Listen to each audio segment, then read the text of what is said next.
গাজায় মানবিক সংকট প্রতিদিনই ভয়াবহ রূপ নিচ্ছে।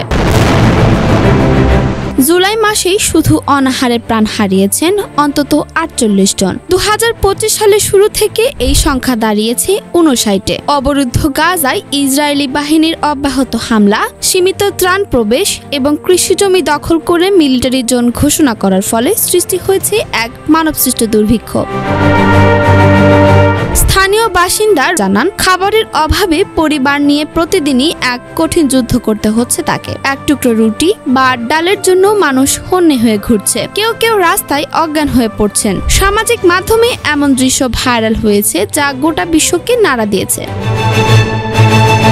জাতিসংঘ বলছে গাজায় ৮৮% অঞ্চল এখন সেনাবাহিনীর নিয়ন্ত্রণে, যার ফলে সাধারণ মানুষ চরম দরিদ্র ও খাদ্য সংকটের দিন কাটাচ্ছেন। বিশ্ব স্বাস্থ্য সংস্থা এটিকে মানুষের তৈরি দুর্ভিক্ষ বলে আখ্যা দিয়েছে। ওয়ার্ল্ড ফুড প্রোগ্রাম জানিয়েছে গাজায় ১/৩ মানুষ দিনের পর দিন না খেয়ে থাকছেন, এদের মধ্যে শিশু ও নারীও রয়েছেন।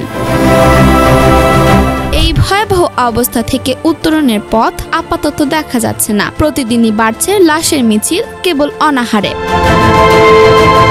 অনামিকা খান, রাজধানী টিভি, ঢাকা।